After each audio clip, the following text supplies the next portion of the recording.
ಮೈಸೂರು ಜಿಲ್ಲೆಯ ಪಿರಿಯಾಪಟ್ಟಣ ತಾಲೂಕಿನ ಬೆಟ್ಟದಪುರ ಗ್ರಾಮದ ಗ್ರಾಮ ದೇವತೆ ಶ್ರೀ ಶಾಂತವೀರಮ್ಮ ದೇವಿ ದೇವಸ್ಥಾನದ ಆವರಣದಲ್ಲಿ ಶ್ರೀ ಶಾಂತವೀರಮ್ಮ ತಾಯಿ ಪ್ರತಿಷ್ಠಾಪನೆ 5ನೇ ವರ್ಷದ ವರ್ಧಂತೋತ್ಸವದ ಅಂಗವಾಗಿ ಲೋಕ ಕಲ್ಯಾಣಕ್ಕಾಗಿ ದುಷ್ಟ ಶಕ್ತಿಗಳ ನಿವಾರಣೆಗಾಗಿ ಮಹಾಚಂಡಿಕಾ ಹೋಮ ನಡೆಯಿತು.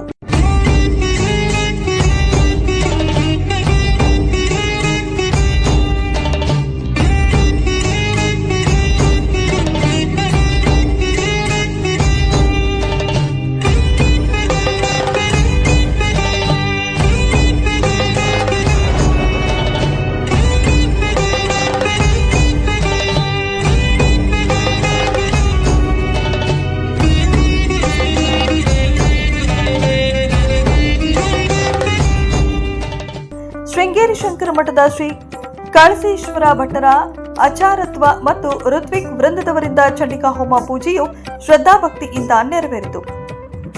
ಇನ್ನು ವರ್ಧನೋತ್ಸವದ ಅಂಗವಾಗಿ ದೇವಾಲಯದಲ್ಲಿ ಮುಂಜಾನೆಯಿಂದ ದೇವಿಗೆ ಅಭಿಷೇಕ ಮಾಡಿ ವಿಶೇಷ ಅಲಂಕಾರ ಮಾಡಿ ವಿಶೇಷ ಹೋಮ ಹವನಗಳನ್ನು ನಡೆಸಿ ಮಹಾಮಂಗಳಾರತಿಯನ್ನ ಅರ್ಪಿಸಲಾಯಿತು. ಇನ್ನು ಅಪಾರ ಸಂಖ್ಯೆಯಲ್ಲಿ ನೆರೆದಿದ್ದ ಭಕ್ತರು ದೇವರ ದರ್ಶನ ಮಾಡಿ ನಡೆದ ಹೋಮದಲ್ಲಿ ಭಾಗಿಯಾಗಿ ಪುನೀತರಾದರು. ಇನ್ನು ಬಂದಂತಹ ಪೂಜೆಗೆ ಭಕ್ತಾದಿಗಳಿಗೆ ದೇವಾಲಯ ಸಮಿತಿ ವತಿಯಿಂದ ಪ್ರಸಾದ ವಿತರಿಸಲಾಯಿತು.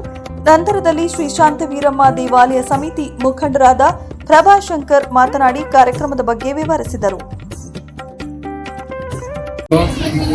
ನಮ್ಮ ಶ್ರೀ ಗ್ರಾಮದೇವತೆ ಶಾಂತವೀರಮ್ಮ ದೇವಸ್ಥಾನದ 5ನೇ ವರ್ಷದ ವರ್ಧಂತೋತ್ಸವದ ಅಂಗವಾಗಿ ಮಹಾಚಂಡಿಕಾ ಹೋಮನ ಇಟ್ಕೊಂಡಿದ್ದು ಶೃಂಗೇರಿಯ ಕಳಸೇಶ್ವರ ಭಟ್ರು ಮತ್ತು ಅವರ ತೆಗೆದುಕೊಂಡು ಈ ಒಂದು ಹೋಮ ನೆರವೇರಿಸಿಕೊಟ್ರು. ಇದು ಬಹಳ ಶ್ರೇಷ್ಠವಾದ ಹೋಮ, ಎಲ್ಲ ಹೋಮಕ್ಕಿಂತ ಭಾರಿ ಶ್ರೇಷ್ಠವಾದ ಹೋಮ ಚಂಡಿಕಾ ಹೋಮ. ಇದರಲ್ಲಿ ಚಂಡಿಕಾ ಹೋಮ ಶತಚಂಡಿ ಅಂತ ಹೀಗೆಲ್ಲ ಇದೆ. ನಾವೀಗ ಚಂಡಿಕಾ ಹೋಮ ಮಾಡೋದು ಇದು ಎಲ್ಲರ ಆರೋಗ್ಯ ಮತ್ತು ಯಾವುದೇ ರೀತಿ ಮಾಟ ಎಲ್ಲ ನಿವಾರಣೆ ಆಗೋಕ್ಕೆ ಇದೇ ಹೋಮ ಮುಖ್ಯವಾದ ಹೋಮ. ಇದು ಭಾರಿ ₹1,000 ಖರ್ಚು ಮಾಡ್ತಾರೆ. ಅನ್ನಪೂರ್ಣೇಶ್ವರಿ ಹೊರನಾಡಲ್ಲಿ ಮಾಡಬೇಕಾದ್ರೆ ಇವತ್ತು ನಾವು ಅಲ್ಲಿ ಹೊರನಾಡಲ್ಲಿ ಈ ಹೋಮ ಮಾಡಿಸ್ಬೇಕು ಅಂತ ಹೇಳಿ ಹೋದರೆ ಇನ್ನು 1 ವರ್ಷಕ್ಕೆ ನಮಗೆ ಡೇಟ್ ಕೊಡೋದು.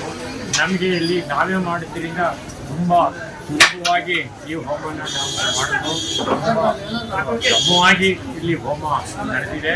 ಇದರಿಂದ ಗ್ರಾಮಕ್ಕೆ ಮತ್ತು ಎಲ್ಲ ಕಡೆಗೂ ಸಹ ಲೋಕ ಕಲ್ಯಾಣವಾಗುವಾಗ ಸಹ ಈ ಹೋಮನ ಮಾಡ್ತಾರೆ. ಆ ಉದ್ದೇಶದಿಂದ ಲೋಕ ಕಲ್ಯಾಣಕ್ಕಾಗಿ ಈ ಹೋಮನ ಮಾಡಿದ್ದೀವಿ. ಎಲ್ಲ ಜನರು ಆಸಕ್ತ ಜನರೆಲ್ಲ ಭಾಗವಹಿಸಿದ್ದಾರೆ. ನಡೀತಾ ಇದೆ. ಇದೇ ರೀತಿ ವರ್ಷವಾಗಿ ಎಲ್ಲ ಸಹಕಾರ ಕೊಡಿ ಅಂತ ಹೇಳಿ ಆ ದೇವರ ಪ್ರಾರ್ಥನೆ ಮಾಡ್ತಾ ಎಲ್ಲ ಜನರಿಗೂ ಒಳ್ಳೆಯದಾಗಲಿ ಅಂತ ಹೇಳಿ ಕೇಳ್ಕೊಳ್ತೇವೆ.